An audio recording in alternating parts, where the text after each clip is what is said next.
To get going on today's Michigan Football Report, want to just take a moment to give you a quick update on Blake Corum. I've had a ton of questions since Michigan's big-time win over Ohio State on Saturday, and haven't got a diagnosis here at this point. Did talk to a couple folks last night, one here on Monday afternoon, which was no chance he plays. No one's expecting him to play. Save him for the college football playoff. Michigan is virtually a lock to make the college football playoff. I don't care what happens against Purdue, so do not expect to see Blake Corum in the lineup on Saturday, and frankly, Michigan should not need him. They didn't need him against Ohio State, clearly, so why would you need him against Purdue? But hopefully he can be 100% full strength for the college football playoff. On December 31st, Michigan will likely play out in Arizona at the Fiesta Bowl, with the other location being Peach Bowl in Atlanta.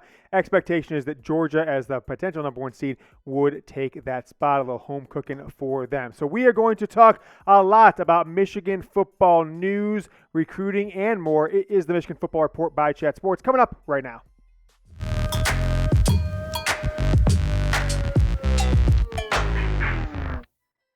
I am your host, James Yoder. Folks, I walked into the office today feeling like $1 trillion. Michigan gets the win. I mean, it feels so good. First back-to-back wins in this rivalry since 1999 and 2000. So also part of that, the second half of that one was Michigan getting the win in Columbus in 2000. Drew Henson with a little naked bootleg to put Michigan up by 2 scores with just a few minutes left that year.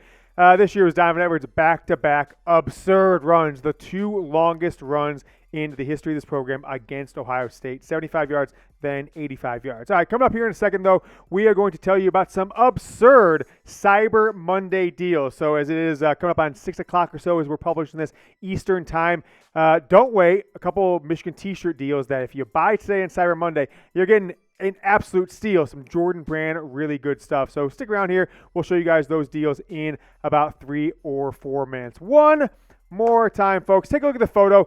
This is probably the best political campaign in the history, maybe not political campaign, but campaign towards a single mission, a kind of a political type slogan.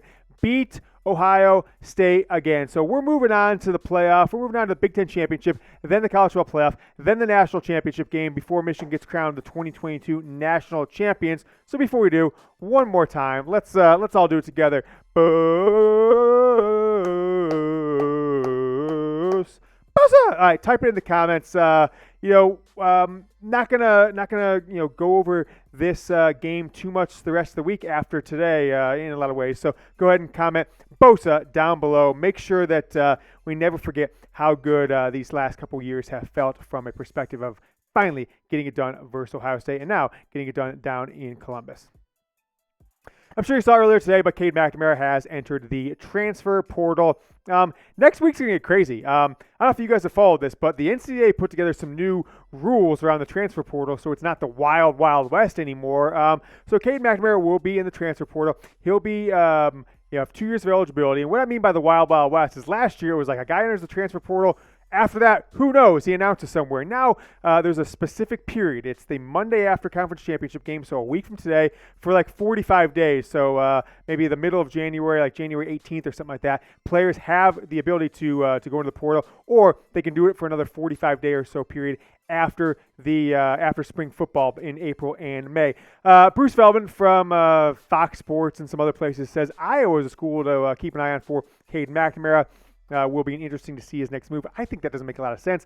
I think Cade needs to go to a place where he can potentially showcase his NFL talent. I certainly don't think Iowa is a place, but maybe he wants to go to a team that can compete for a national title or a Big Ten title. Iowa certainly does that. Certainly not a national title. Certainly they don't compete once they get in the Big Ten championship game. But if that was the move, I guess. But I would like to see him go to a school that will showcase his, I think, pretty good arm talent and ability to lead a team. So go to a Pac-12 school or something like that where maybe a little more closer to home, grew up in Reno, Nevada.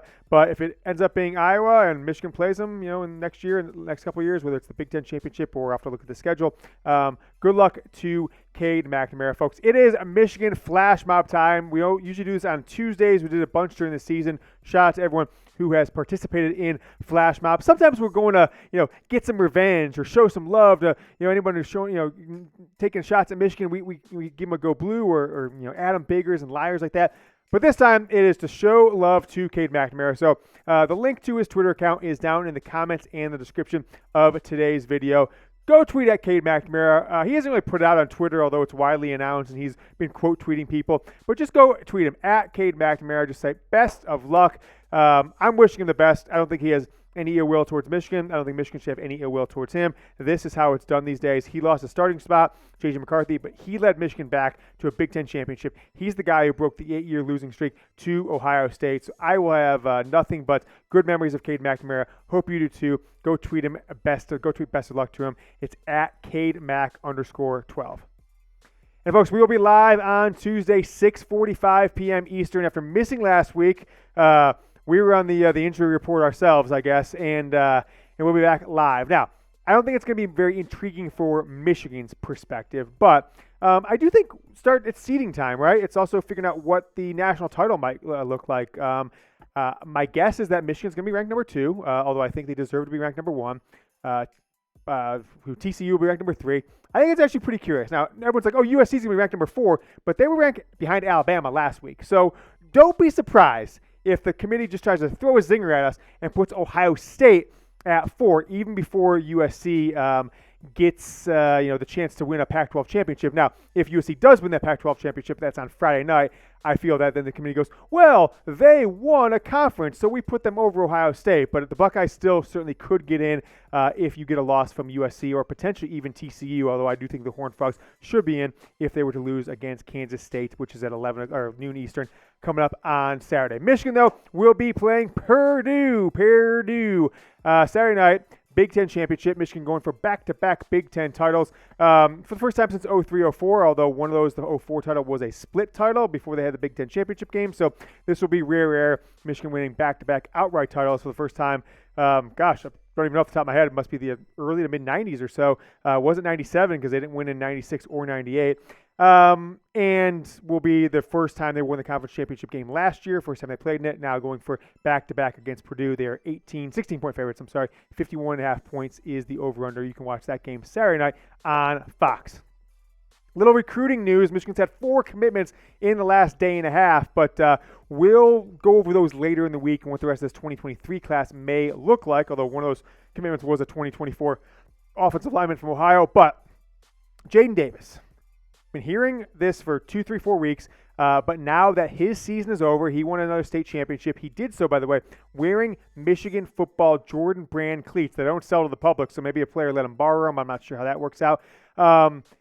Hearing that his commitment, now that Michigan's game against Ohio State is over, maybe they wait till after the Big Ten title game, but it's imminent. Days, maybe a week plus 2 weeks, but certainly not a month. Certainly I don't think past Christmas by any means, so expect that. Look, if it goes much past middle of next week, I would be very surprised. So keep an eye out for a commitment from 2024 5-star quarterback Jadyn Davis. Go ahead.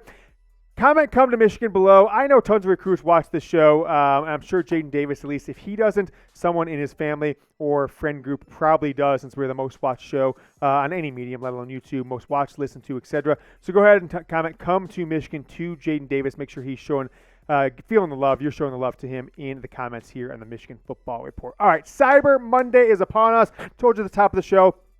Look at this one. And I'm not sure if you can truly tell across the this top of this shirt how cool it is. There is actually like a banner going across above that helmet. So it looks like it's like an elevated thing. It's a Jordan brand Michigan football shirt. Michigan helmet. It says "Go Blue, M Club supports you," just like they run out to out of the tunnel every Saturday for Michigan home games at the stadium. So create a special link for you guys to drop you right on the page to get that sale deal. Ends tonight, so don't wait. You've got about 6 hours or so. Chatsports.com/mclub. Those will be down at the bottom or in the comments and at the end of the first paragraph of the description of today's video. Also, check out this bad boy. This is amazing. Jordan brand Michigan Wolverines shirt. This one's awesome. just ordered, Jack and I, producer Jack, just ordered a couple of these for ourselves, so make sure we are just flexed out in the latest stuff for the national title game on January 9th.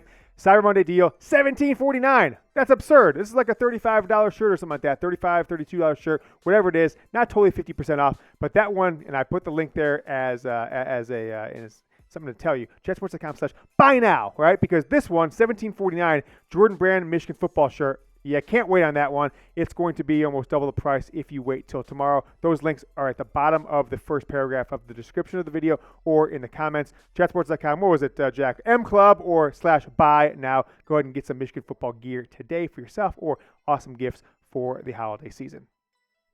All right, game ball time. I didn't do this over the weekend just because, Sunday's video, there's just so much to talk about. I didn't want to, cloud that with my game ball. So I usually do 3 game balls. Today, we're giving away 5 game balls against Ohio State. And number 1, I think unsung hero, my player of the game. If you guys haven't, YouTube here on YouTube, or go to Twitter, or go to Facebook. There's people have been posting these videos all over the place. Look at the All 22, the video behind the offensive line for Donovan Edwards, 2 touchdown runs, 75, then 85 yards. Oluwatimi, the transfer from Virginia, absolutely dominated Ohio State's offensive line on those runs, and he, I think, is one of the biggest differences between 11-1 and 12-0. Losing to Georgia by 20-plus points in the semifinals to maybe beating Georgia in the national title game. I think he is one of the big differences. So I do want to say thank you to Oluwatimi. He was absolutely dominant versus Ohio State. And frankly, he's been dominant all season. Tomorrow on Tuesday, they're going to announce the finalists for a few awards. I think at the Remington Award. What's the award he's up for? I'll look at it really quick while we're talking about somebody else. But I just had it up on my screen a moment ago. So let's take a look at the rest of my game balls here. J.J. McCarthy. What a gamer, what a player, right? What a game for Michigan's quarterback. Everybody knew that Ohio State was going to try to get him to pass, force him to pass, and he stepped up to the occasion. He put just the right loft on those passes, the one to Cornelius Johnson, the second touchdown to him, and then the touchdown pass to Colston Loveland in the second half, just like he needed to. Earlier in the year, he might have thrown those on a dart and overshot a wide-open receiver, not against Ohio State. He put just the right touch on that pass, and that's why J.J. McCarthy gets my second game ball. How about Donovan Edwards? Whoa, baby, what a game, what an all-time performance, and it's slanted towards the end of the game, right? He didn't have an awesome game for 52 and a half minutes, but 7 minutes on, 75 yards, 85-yard touchdowns. Those weren't just throwaway touchdowns, by the way. That was a one-score game when he scored that first one. Ohio State had just kicked a field goal, and that was a hell of a play by that one. Came back a couple carries later. Next possession, 85 yards for Donovan Edwards. So huge shout-out to him. All right, a guy I've been taking kind of shots at, but just saying he hasn't had the production this year, and that is Cornelius Johnson. 2 touchdowns in the first half, 160 yards, made a guy miss, outran the entire defense in that first touchdown, and then just made a move and got wide open deep for the second one, 160 and 2 touchdowns for him. Mikey Sainristil. All right. Mike Sainristil, before I finish on Sainristil, I just want to say the Outland Trophy, best interior lineman, tackles, guards, defensive tackles, offensive guards, the center position on the O-line, and then defensive tackles, Outland Trophy, one of 7 finalists for Oluwatimi. Semifinalists. He will be potentially a finalist. They're going to announce that on Tuesday. But Mikey Sainristil, 7 tackles, huge game. He has been such a great addition, switching over from wide receiver to defensive back, secondary, nickel back this year. There's 2 pass pickups, the one in the end zone against Ohio State's tight end in the second half. I think it was just the start of the fourth quarter, was maybe the play of the game. The guy caught the touchdown pass, and Mikey Sainristil just got his hand there. He timed it perfectly and just batted that ball away. And he has got a potential future here with Michigan because 1 year in defense, I'm not sure if he's maximizing his NFL potential, but Jim Harbaugh said he had Mike Barrett and Mike Sainristil, called him Mikey Sainristil, of course, with him at the podium on Saturday. And he said basically, look, I want both these guys to come back next year. Barrett's a 5th-year guy, but he's got that 6-year COVID eligibility back because he redshirted 1 year. And Sainristil is a 4th-year guy and has that same 5th-year, extra year of eligibility back for next year. Barrett's dad actually liked a few tweets of people saying that Sainristil Barrett coming back for 2023. So that would be huge, right? Returning a starting linebacker, starting member of your secondary next year, guys who Sainristil, a captain of this team, etc., that could be leaders on what could be a 3rd straight college football playoff team, 3rd straight Big Ten champion, third straight win over Ohio State. Also on today's docket here, Jesse Minter is a finalist for the Broyles Award, the nation's top assistant coach. Got some good company here. Tennessee's offensive coordinator, all right, they didn't do as well down the stretch last 2 or 3 games of the season. Had an injury in there to the quarterback. Hope Hendon Hooker is getting better. Todd Monken, Georgia's offensive coordinator. What would they do really this year? I think Garrett Riley, TCU's offensive coordinator, that's one to keep an eye on. I think that's the stiffest competition, just like their head coach is probably Jim Harbaugh's maybe stiffest competition for AP Coach of the Year. And then Ryan Walters, defensive coordinator. Remember, last year, Josh Gaddis won this award, so I don't know if that's really is deserving to the best candidate at all times. And I'm hoping Michigan can go back-to-back nation's best assistant coach, Jesse Minter. He 100% deserves it. Hell, he deserves a hell of a lot more than Josh Gaddis did, in my opinion, did last season.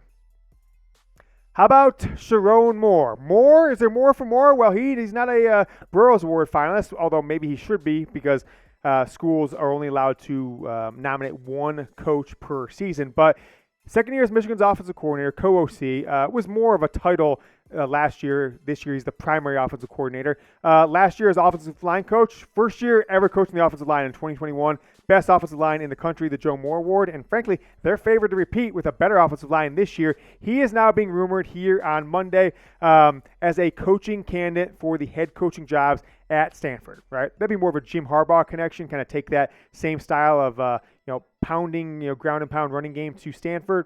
We'll see if that happens. Colorado, that's the one to keep your eye on. There's been a lot of chatter today about Sherrone Moore being a candidate for Colorado. Or Cincinnati, right? They're moving to the Big 12. I think it's next year. And their coach just moved on. He's going to be the head coach at Wisconsin. So maybe, it's 2 and out as offensive coordinator. I think, 3 or 4 years total with Michigan for Sherrone Moore. I'll have to double check that. I think it's 3, but we'll see. Jim Harbaugh certainly is supporting of this move. He said in the postgame on Saturday, athletic directors are calling. They're saying, hey, is Sherrone Moore ready to be a head coach? And Harbaugh basically saying he's beyond ready to be a head coach. So excited for what the future holds for Sherrone Moore, although I think Michigan, Jim Harbaugh, do what you can, right? Do what you can to keep him, even if it's a huge raise, something like that, because Michigan has a chance last year, this year, going forward, at least a 2-year, but with J.J. McCarthy, Diamond Edwards, this could be a 3-year run like we haven't seen. So Colorado, Stanford, big-time challenges recruiting there with the early signing period now. Cincinnati, I think Sherrone Moore should stick around Michigan with a nice sizable pay raise. Wait for a job that you just can't turn down. Make sure you guys are following me, though, at James Yoder. I've been crushing the Twitter game per me lately, so it's at James Yoder. Follow me on Twitter if you have not. As I mentioned, we'll be live tomorrow, 6:45 Eastern, but if we get some time here in the morning, we'll put out a morning video for you to kind of get wet the beak for tomorrow's top 25 rankings. Until I see you then, go Blue.